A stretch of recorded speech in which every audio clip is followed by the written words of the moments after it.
महिला सुरक्षा का दम भरने वाली, महिला सुरक्षा के बड़े बड़े दावे करने वाली बीजेपी के नेताओं से ही आज महिलाएं सुरक्षित नहीं हैं। जब बीजेपी के दिग्गज नेता मंचों से ये हुंकार भरते हैं कि आज उत्तर प्रदेश में महिलाएं पहले के मुकाबले बेहद सुरक्षित हैं, वो कभी भी बाहर जा सकती हैं, चाहे दिन हो या रात।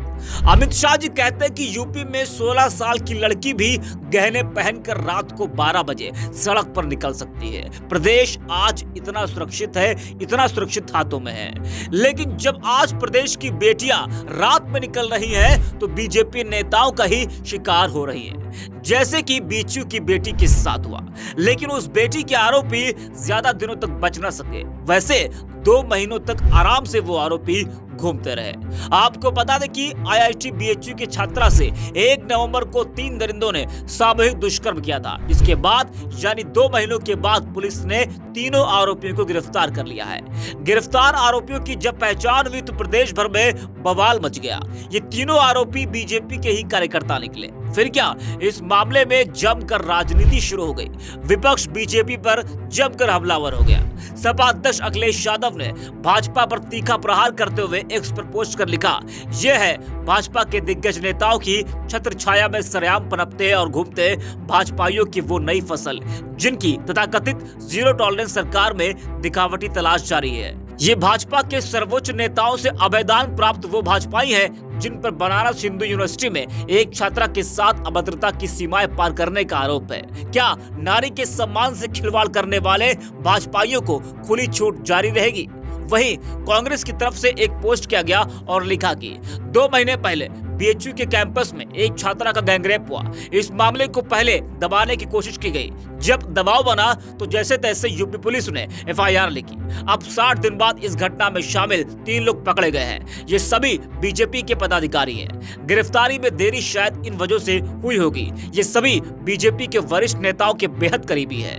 बीजेपी में इतनी अच्छी पकड़ है कि PM मोदी से सीधे मिलते हैं। बीजेपी IT सेल में अच्छी पोजीशन पर है। यही है बीजेपी का चाल चरित्र चेहरा। तो वहीं यूपी कांग्रेस के प्रदेश अध्यक्ष अजय राय ने भी इस मामले में बीजेपी को घेरा है और लिखा कि IIT BHU की छात्रा से सामूहिक दुष्कर्म करने वाले और कोई नहीं बल्कि भाजपा के कुणाल पांडे, महानगर IT के संयोजक, और सक्षम पटेल जो दिलीप पटेल काशी प्रांत के अध्यक्ष है, उनका PA है। यही है भाजपा का दुष्कर्मी चेहरा, शर्मनाक।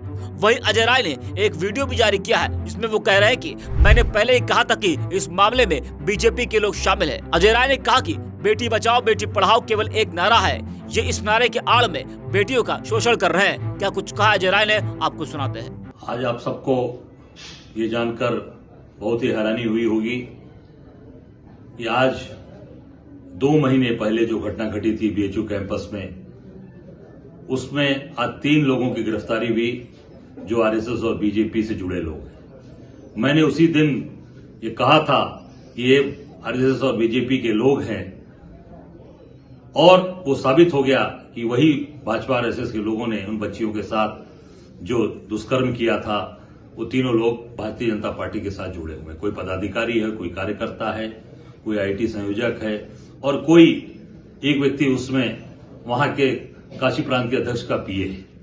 और पूरी तरीके से ये प्रधानमंत्री जी से भी मिल चुके हैं, मुख्यमंत्री से मिल चुके हैं, और ये भाजपा के लोग जो लगातार इस तरह की घटनाओं में शामिल हैं, चाहे वो विधायक इनके हों, चाहे इनके सांसद हों, मंत्री हों, सब इस तरह की घटनाओं में लिप्त हैं। और पूरी तरीके से मैं यही कहना चाहूंगा कि ये भारतीय जनता पार्टी के लोग इन चीजों को बढ़ावा दे रहे हैं। बेटी बचाओ और बेटी पढ़ाओ केवल एक नारा है।